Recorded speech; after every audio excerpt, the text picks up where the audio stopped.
All right. Okay. Good deal. I think we're all ready to go. Almost as if that wasn't one of the most boring, I guess, for lack of other words that I could use, games that we have seen not only in the NBA Finals, but also in this 2020 NBA playoffs in the bubble. Welcome to the final buzzer with DeShaun Tate, episode number 20. So we reached the number 20 mark. Now, we do this every 15 minutes after the last game of the NBA playoffs conclude. So appreciate everybody for chiming in. Just a little bit of a step stool, I guess, to promote and platform to promote the podcast, Tate's Take. The podcast, you can find that anywhere you find your favorite podcast: iTunes, Google Podcasts, Spotify, Red Circle, and Stitcher. Also streaming live on YouTube, Facebook, on the IG, Instagram as well. So I appreciate everybody for checking in. Now, you guys already know that you can find me on social media: questions, comments, concerns, opinions, suggestions at Tate's Take Hoops, TATESTAKEHOOPS hashtag where basketball lives. Game 2 of the 2020 NBA Finals, the number 1 seed Los Angeles Lakers taking down the number 5 seed in Miami Heat, 124-114. The Lakers now have a commanding 2-series lead, and as if it's not bad enough that the Lakers are 29-0 after taking a 1-0 series lead in, wow, that's a crazy stat. A 1-0 series lead in the NBA Finals, 29-0. I guess that would technically get ready to make it 30-0 at this point. Also, LeBron James, this is first 2-0 lead in the NBA Finals ever in his NBA Finals career. So I guess congrats to LeBron on that. I'm not sure that I ever would have guessed that one. A couple questions I want to throw out there to you guys. For those of you that are listening, I'm always grateful and thankful and appreciative of you guys checking out the pod. What is the percentage of the games that I'm curious to know from you guys? What is the percentage of the games that you think that this series will go? At this point, the way it's looking, and I understand, I get it, the injuries and so forth. A lot of people are starting to kind of shift a little bit towards feeling like that this is going to be a sweep. The Lakers has not played more than 5 games in a series. This one could certainly go 4-1. I'm not sure that there's as many people that are saying the Lakers winning this series 4-2. I was one of those people that really didn't go out on much of a limb by saying that I'm taking the Lakers in a 4-2 series to finish it off and get there. How many championships are we talking about now? They got 16, I believe, as an organization or as a franchise, rather. So it looks like they're looking towards making it 17. But just kind of want to know where you guys stand. Where did you initially say that you had this series going? And of course, prior to the injuries, of course, where did you see it and where do you see it now? And I know so much of that weight really relies on not having Bam Adebayo now and not having Goran Dragic. They're who get 2 guys who obviously didn't play. That's like 50% of their scoring on offense. But more than anything, us really being uncertain about when they will make their return. I get the feeling, and of course I don't know this by any means, but I do get the feeling that Bam Adebayo's return because of his shoulder seems a lot less harmful than Goran Dragic, who's a really, really big piece of this team. Both of them are. I think more so Bam Adebayo because he is the sole big man that Miami has more than probably anything else. But Goran Dragic is a crazy way to say that he has been a scoring, I don't know why I want to say machine, but for Goran Dragic, I feel like he's been like a scoring machine throughout the playoffs. By far the most consistent and persistent guy that we have seen on their team from an offensive scoring standpoint. And I do appreciate my dude. You know, you always have a a voice here. You can always chime in. You see the ticker strolling across on the bottom. Feel free to comment below with questions and opinions and so forth. My dude, Dan Vasquez, checking in with me tonight. That put a big smile on my face, man. I love my dude, Dan. I still got that Detroit hat too, by the way, man. I should have, had I known you was going to be checking out the pod tonight, I would have definitely worn my Detroit hat. But appreciate Dan for checking in, saying that he hates to say it, but he's taking them in 5. I wouldn't imagine that by saying that he's much of a Lakers fan, and or probably the fact that he just expected a little bit more of a competitive series. And I think that most people could say that. But Miami deserved to be here. Miami was playing the best basketball, not just of anybody in the East, but more so of anybody in the entire NBA that were playing in the bubble, in the playoffs in general. Had only lost, what, 1 game, 2 games coming into the finals, and now they're up to 4 games at this point. And I don't want to, I want to see if people are going to be putting asterisk on this thing. Feel free to hit me up on the social or comment down below underneath the ticker at Tate's Take Hoops. Are you putting an asterisk on this season? Were you putting an asterisk on it before you saw Miami get there? Were you putting an asterisk on it if Milwaukee was the team fully healthy and going to be playing the Lakers in the finals? Were you putting an asterisk on it regardless, no matter who was going to end up playing in it? Do you put an asterisk on the Lakers championship in the event that they win 2 more? I think the consensus will probably agree that they will. But do you put an asterisk on it because the Lakers didn't have to play the Clippers?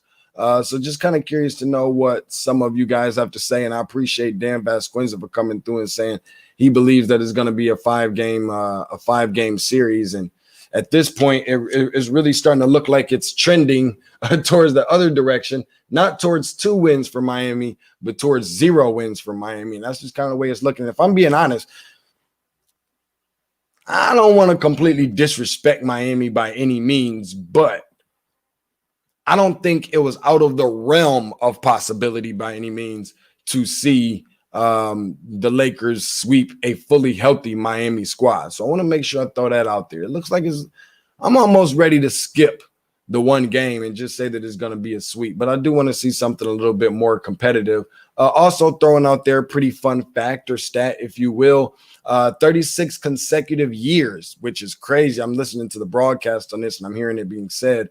36 consecutive years that a teammate of Shaquille O'Neal has participated or has been on a roster of the NBA Finals. 36 straight years in a row, which is, I'm 36 years old, so that's since 84. But I would imagine that there's somebody older right around that time that was on one of Shaq's teams in Orlando at the time or somewhere right up in that range. It's just crazy to just even think. I want to go back and check that one out, but I wouldn't imagine that that's being a lie being told.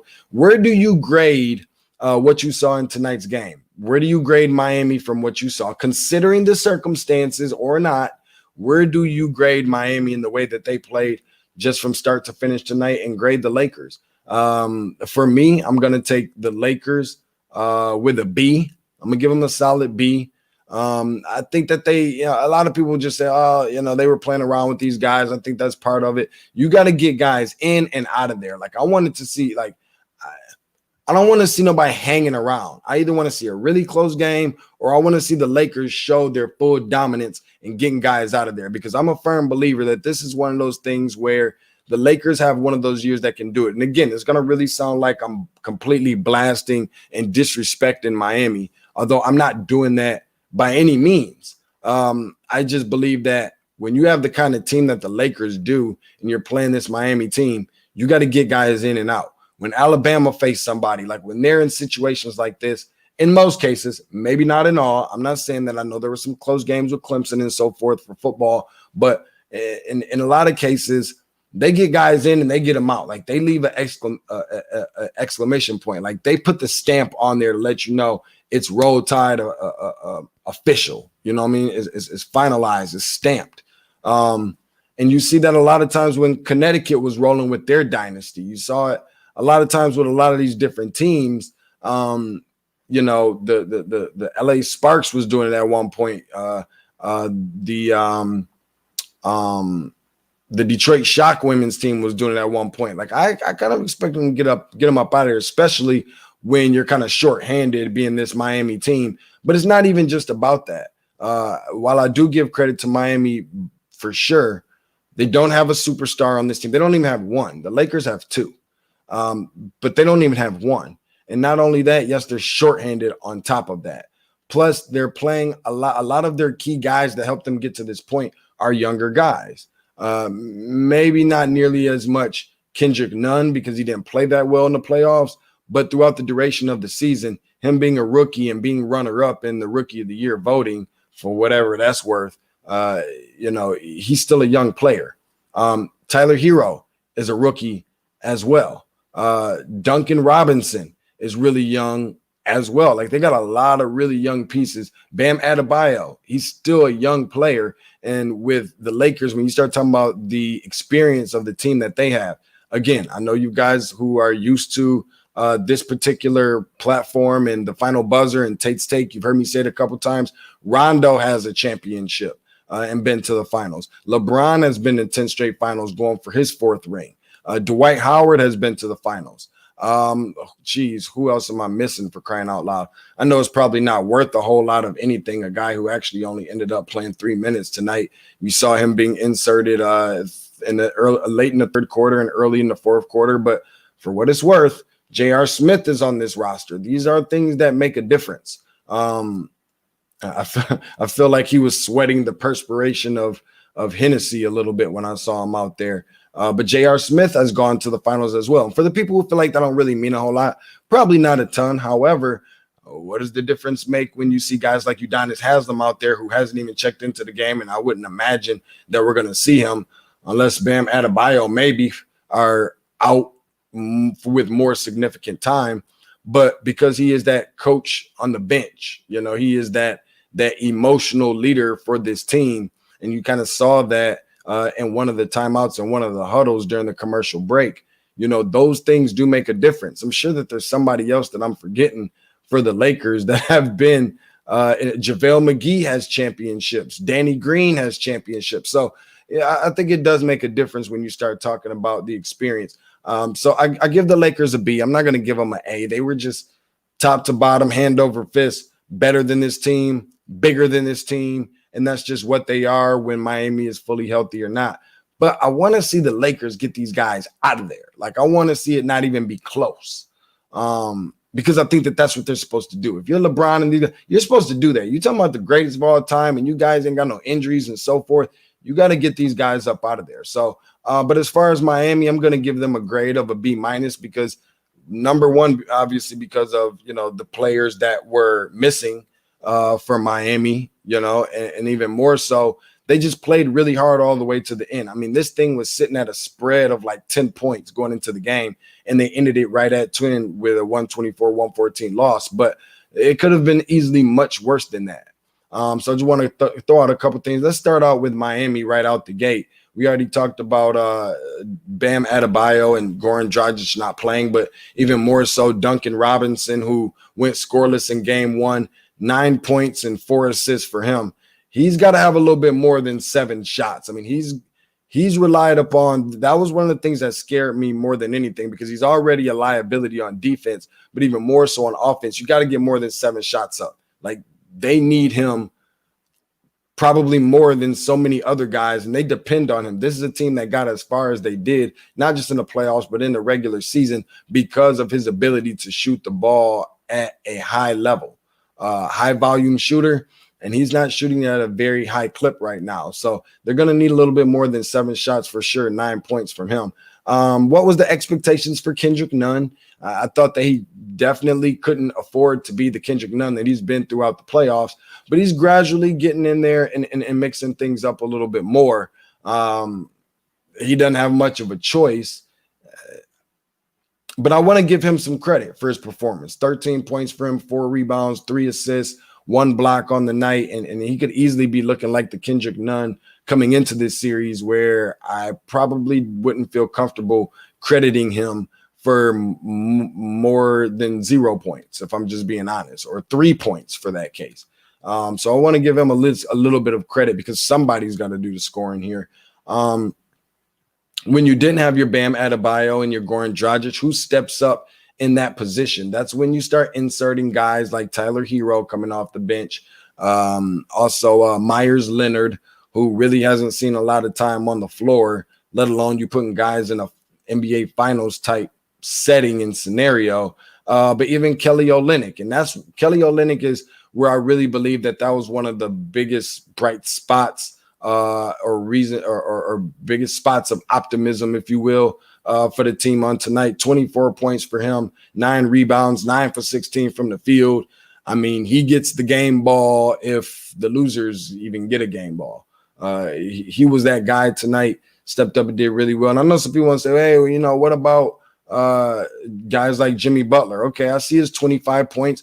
Definitely the 8 rebounds and 13 assists was 13 assists is pretty shocking for a guy, to me, like Jimmy Butler, who's being relied upon to score so much for the team tonight coming into it, not just because of the fact that you had other guys that were out. And I get it. He's the emotional leader as well on this team and the big piece of the scoring for this team. I mean, he is the highlighted guy for this team. But because of the fact that he rolled his ankle just 2 nights ago, I think once or twice. I think twice, if I'm not mistaken. Could have even been 3 times. And so from that standpoint, I really think that he played exceptionally well, played with a lot of grit, played with, you know, he was just a guy that was out there and he was hungry.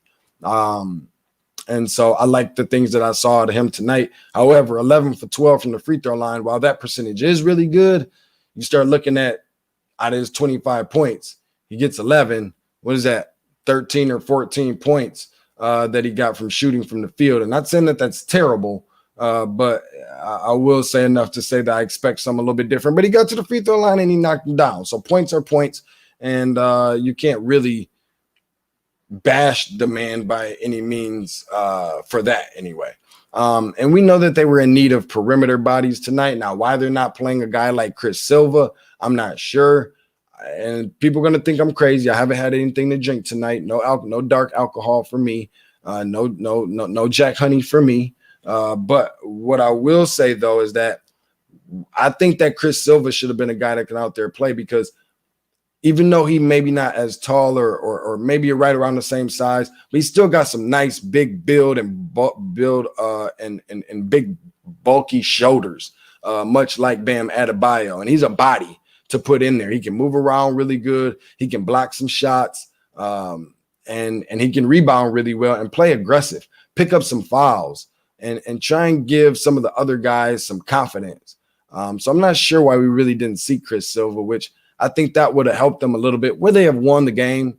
Probably not. Actually, there ain't no probably. They wouldn't have won the game. However, I think that he could have added some contribution, got his feet wet a little bit, and it's always good for a guy who's about a 2-year, 3-year player now in the NBA to be able to get his feet wet and say that he was able to participate in the finals. So what's the worst that it can hurt? I still think that he was a guy that could have got in there and at least mixed it up for a little bit. So I'm not really sure what Eric Spoelstra's method was in terms of not playing him, knowing that they needed bodies in the front court. They're already kind of small, playing guys like Jay Crowder at the 4 a lot of times, who I want to say Jay Crowder for the most part did his part, but my expectations for him, because you don't have Bam Adebayo, because you don't have other guys to score or seeing what Duncan Robinson did not do from a scoring standpoint. And some of the other guys are kind of struggling a little bit more as well to kind of step it up in the absence of some of the other guys.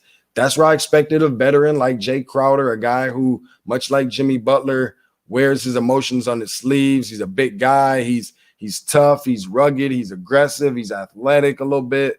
And he's a really strong dude, and he can shoot from outside.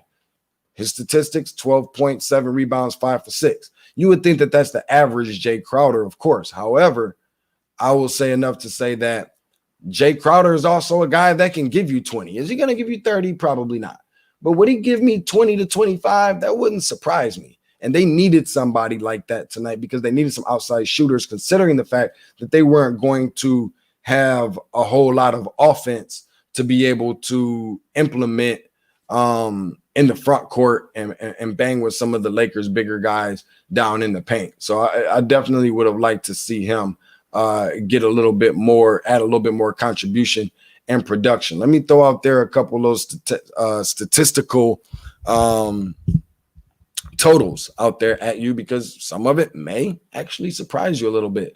And this is kind of going to my point about my disappointment with the Lakers on not getting these guys out of there. The three categories and key components when it comes to shooting the basketball. What happened tonight? Both teams shot 50% from the field. Okay, good. Congrats to Miami more so than anything on that. But we know that they needed to shoot the ball at a high clip, at a high volume. They needed to knock down shots, and they did some of that. Unfortunately, it just wasn't enough. Who can blame them? But even from three-point range, the Lakers shot 34%. Miami shot 40% from three. Only losing the game by 10 points. That's got to have you thinking that if you had Goran Dragic and or only Bam Adebayo, that these numbers would have changed a little bit in the favor of Miami in terms of the game being a little bit closer. From the free throw line, this is the one that's kind of a little bit more bothersome, because this is where you have Miami, who shot an outstanding 91% from the line, but the Lakers,